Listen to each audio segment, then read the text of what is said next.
Hello বন্ধুরা, আসসালামু আলাইকুম। তোমরা সবাই কেমন আছো? আশা করি ভালো আছো, আমিও ভালো আছি। আজকে আমি মুরগির মাংস রান্না করব। মাংসগুলো আমি কেটে বেছে ধুয়ে পরিষ্কার করে নিয়েছি। মাংসগুলো ধোয়ার আগে আমি লেবু মাখিয়ে রেখেছিলাম, তারপরে ধুয়ে নিয়েছি ভালো করে। লেবু মেখে রাখলে মাংসের মধ্যে যে আষ্টে গন্ধ সেটা আর করে না। তেল গরম হয়ে গেছে, এখন পেঁয়াজ কুচি ছেড়ে দিব।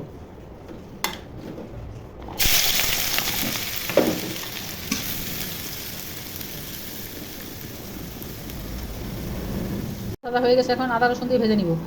এই যে আদা বাটা, রসুন বাটা, সব কিছু একসাথে ভেজে নিব, কিছুক্ষণ ভাজবো। আদা রসুন ভাজা হয়ে গেছে, এখন হলুদ, মরিচ আর লবণ দিয়ে দিব।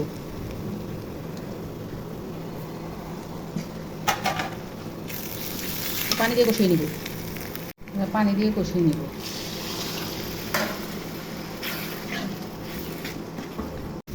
মশলা ভাজা ভাজা হয়ে গেছে, এখন মাংসগুলো দিয়ে দিব। এখন মশলাগুলো দিয়ে দিব, দারচিনি, লবঙ্গ আর তেজপাতা একসাথে দিয়ে দিব।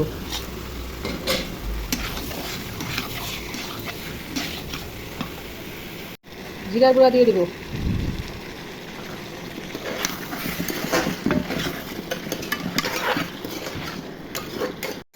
এখন ছোটো এলাচ ভাজা গুঁড়ো করে রেখেছি, সেটা দিয়ে দিব। নেড়ে চেড়ে দিব, ভালো মতো কষিয়ে নিব।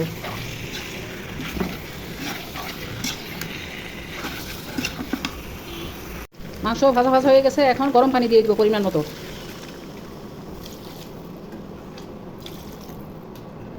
নেড়ে চেড়ে ঢেকে দিব। ঢাকনা উঠাই দেখি কি অবস্থা। বলক এসেছে, নেড়ে চেড়ে দিই। এখন বেরেস্তার কুচি সরিয়ে দিব মাংসের মধ্যে।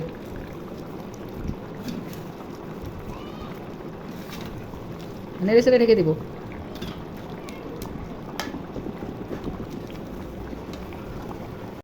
মাংস ভোনা হয়ে গেছে, রান্নাটা প্রায় শেষ। কিছুক্ষণের মধ্যেই তরকারিটা নামিয়ে নেব চুলা থেকে। নেড়ে চেড়ে নামিয়ে দেবো। মুরগির মাংস ভোনা হয়ে গেছে। রান্নাটা ভালো লাগলে একটা লাইক দিও, আমার ইউটিউব চ্যানেলটা সাবস্ক্রাইব করো আর আমার ফেসবুক পেজ ফলো করো। কোথা হাতে যাবে নতুন কোনো রান্নার রেসিপি নিয়ে আবার আসবো।